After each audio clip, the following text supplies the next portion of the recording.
But, alrighty folks, haven't made you guys a video in a long time, but this one's poignant, and so, highly important video, so I thought that I'd go ahead and make it for you. So, the title of this video is,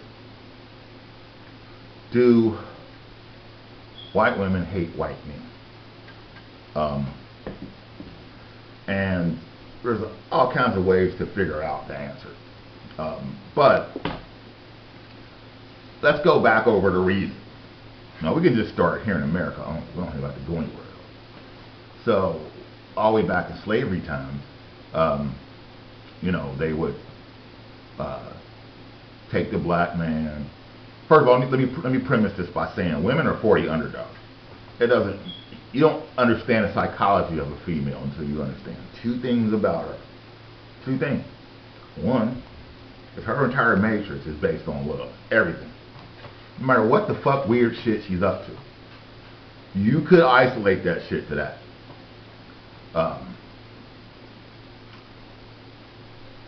And then, number two, women are 40 underdogs. So, now they've been taught to see themselves as the underdog. So that's why I say that no matter what they're up to, it might seem selfish and self-centered and only about them, it's still really about love. So just get that in your head. So now, to go over the reasons, so we go all the way back to slavery time. And what would the white man do? He would gather the entire slavery family. So he'd show up outside their little cabins or whatever, little slavery cabins, with him or a couple other people on horses and guns and whips and shit. And then they would pull the black man, you know, out of the house, separate him from the family, rape his children right in front of him.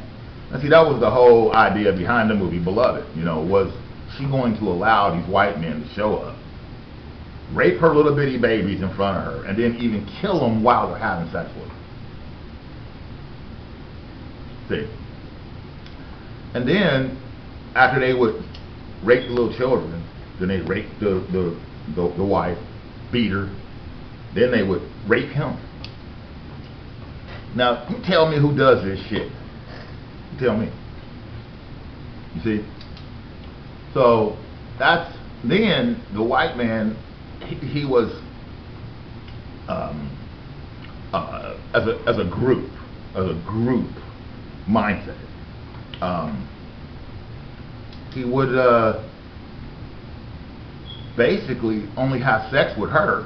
He would, first of all, he would put her on a pedestal. Oh, you're so great. Oh, you know, whatever the fucking Victorian name of the bitch was or whatever. Oh, you're so great, Adelaide or whatever, you know. And he put her up on a pedestal, but then he wouldn't fuck her. He'd only do it like 2 times a year, like her birthday and Christmas, or Thanksgiving and Christmas, or Easter and Thanksgiving, something like that. And that's the only time that he would have sex with her. So now there's this big to-do about the black man's dick and all that shit. Is that, you know, is that what does it? Is that why white women love the black man? Not really. That's just sex fetish. That's demonic possession. Most people are demonically possessed, especially women. But that's not the thing. This girl I know real well told me the secret to it. She said it's not that. She said yeah, it's a big dick feels good. Sometimes it feels better. It can go into a certain place inside of a woman and give them a special orgasm that I guess a guy with a smaller dick can't or whatever. But she said that's not it. She said, you know, she said I slept with black men that have huge penises and small. She said, and I'll have an orgasm as soon as either one of them puts it inside. And I'm like, why? She's like, because it's black.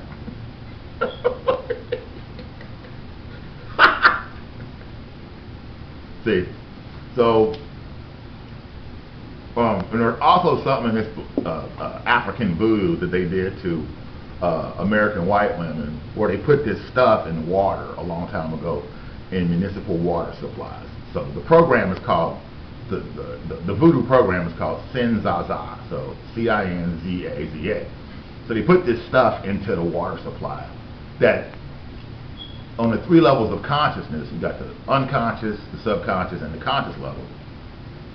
It affects white women on the subconscious and unconscious level, and it makes them, in their mind's eye, it puts black dicks in their mind's eye. And so the activator for it, that's to it's a hypnotism program.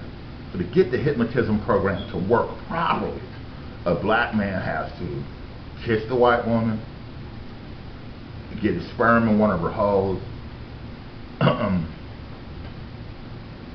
or somehow she, has to get his DNA into her, in her mouth or so, or whatever. And then the hypnotization program is activated. Now, to get down to, so you got the reason why, okay? You've got the setup, all right. Now, I'll give you a little bit of nuts and bolts of it. So, now, you notice how in the last, we've been since 2020, since 1990, the whole world just been turning gay, right? And where's it coming from? It's coming from the black world, it's coming from the white world, it's coming from the white world.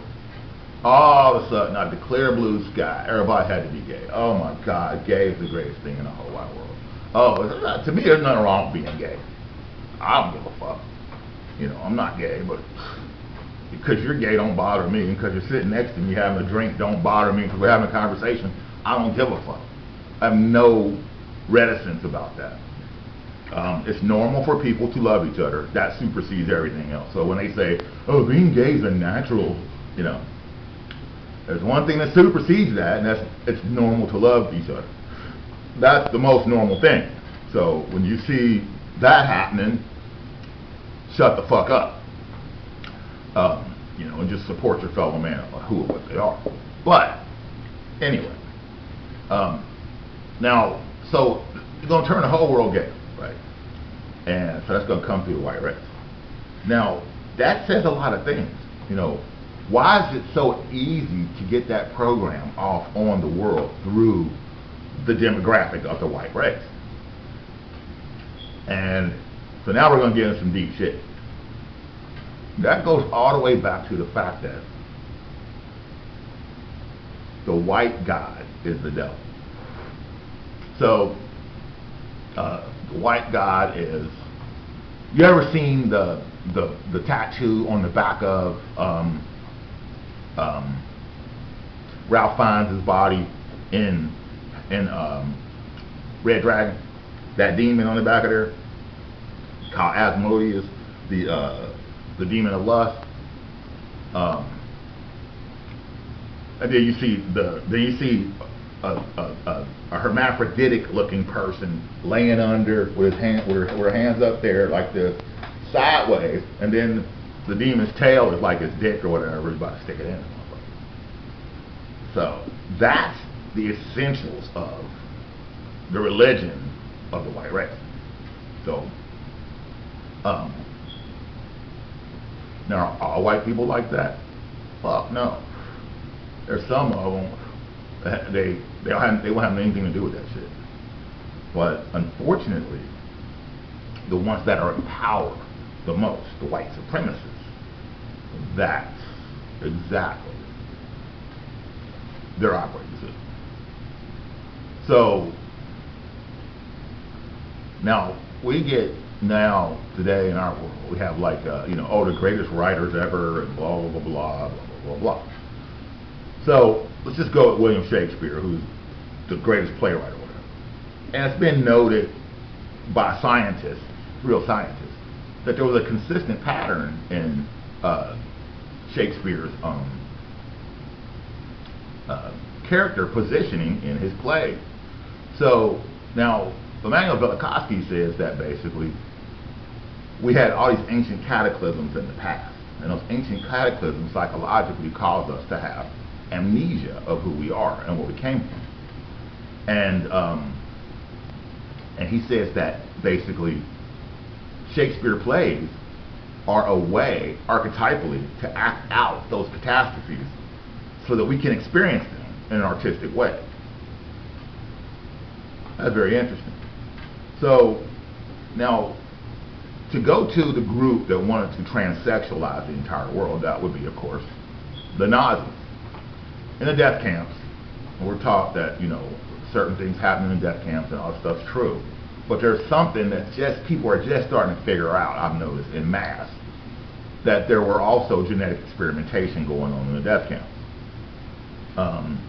So basically, essentially, to cut through it all, the mass graves were for public consumption, and then the ovens where they burned the people alive were for where after they killed them with Cyclone B gas, then they were burned. Was to hide the genetic experimentations they were doing. And what they were doing is they were trying to figure out how to energetically, genetically transsexualize people en masse, individually and en masse. So they figured it out. And how they figured it out is the Nazis got a hold of a little Jewish boy who was 7 years old who was a savant at Kabbalah. And the end result, or the beginning result, either way, the alpha and the omega result of Kabbalah is that demon named Asmodeus. It's that, if you look at the picture of Asmodeus, you will see that he's the Kabbalah. There's a lot to that. I had to write you a couple books, but that's basically it. So, you know, you're either connected to the spirit or you're not. If you're along with the Asmodeus demon, you're not. See? But you'll have incredible psychic powers and blah, blah, blah, blah. That's why all white people are psychic.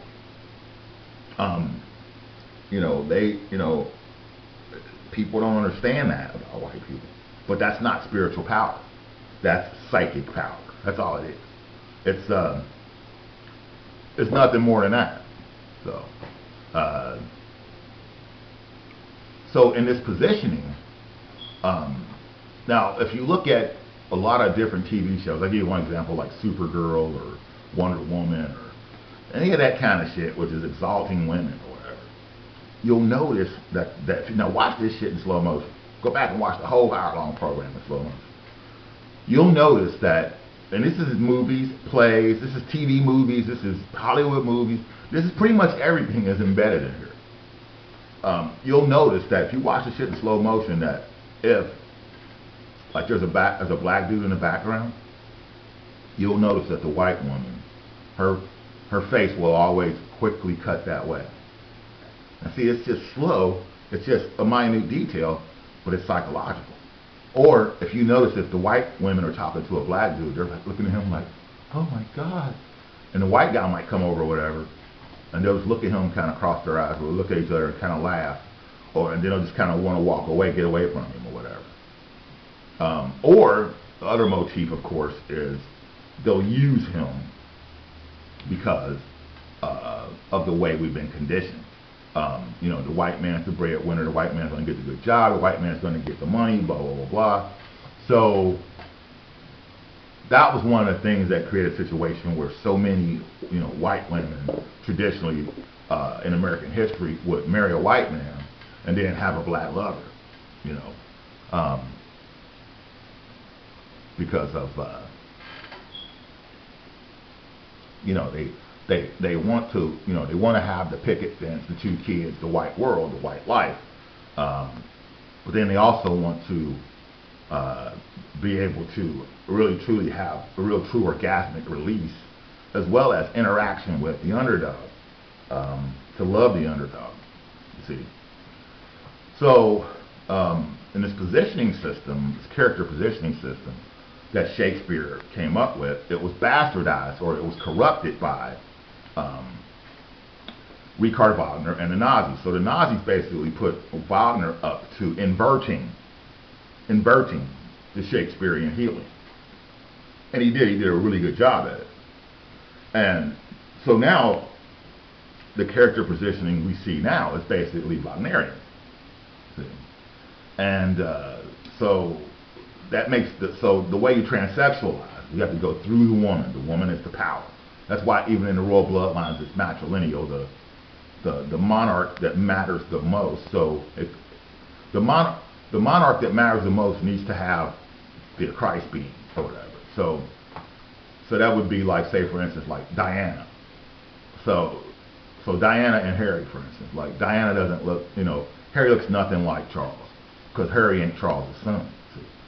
Harry is whoever her half brother is.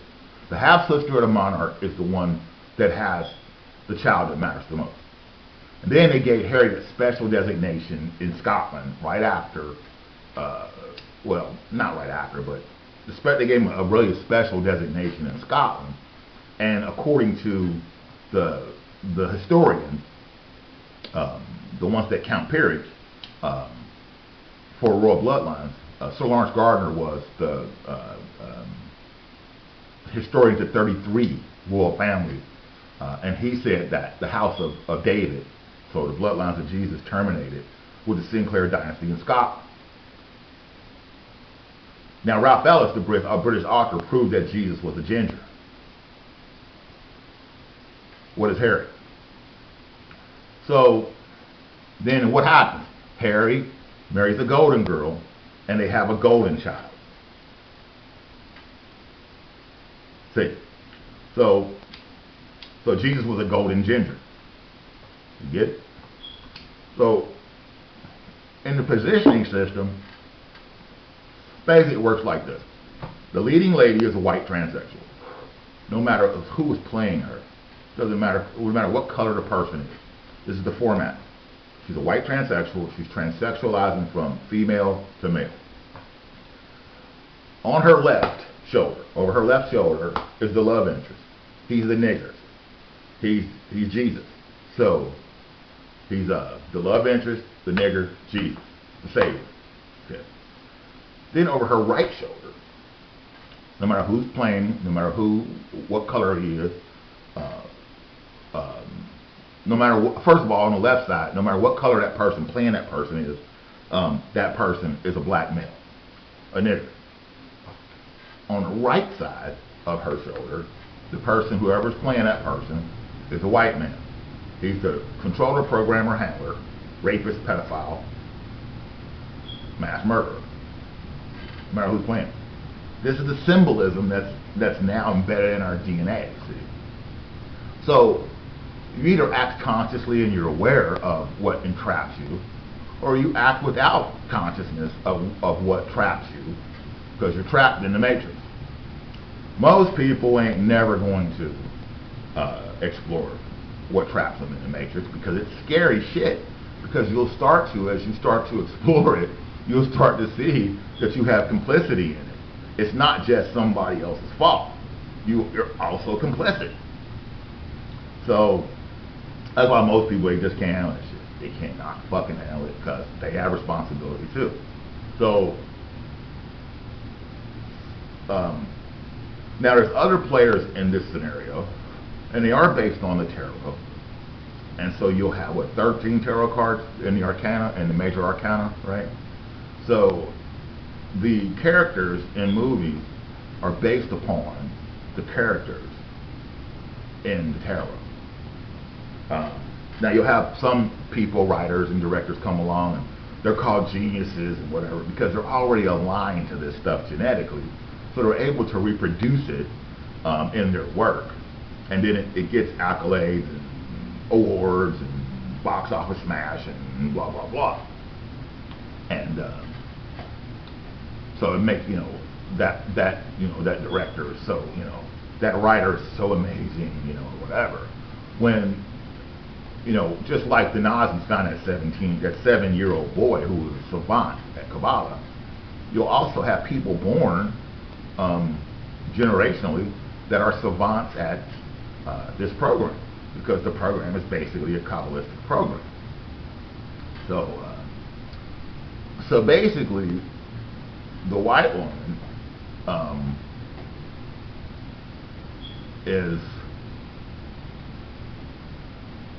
taught that, or she is in the position of being involved in hating the white male, because the white male is the programmer, controller, handler, rapist, pedophile, mass murderer.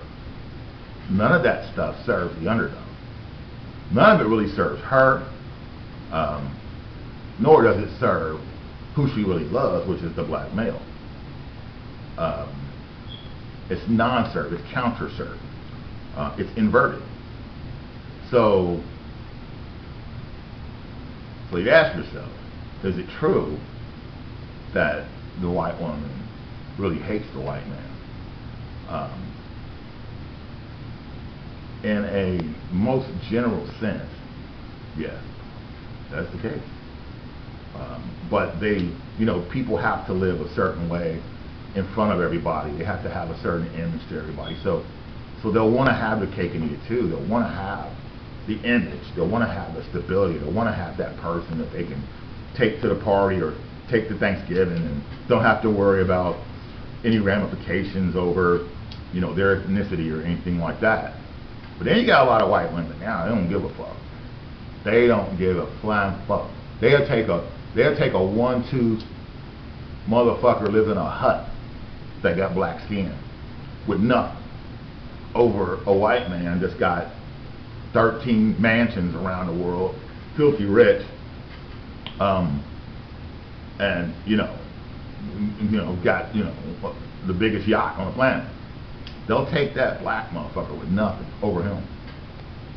This is where we're at. This is what we're moving to. And it's a good thing, because the world probably ain't going to be saved. But if it is, that's how it's going to be saved. You see, it'll be the white woman rescuing the black male. That's it. Which makes her the hero, right? So that's pretty much the video. Hope you enjoy it. Thank you very much. Love you guys so much.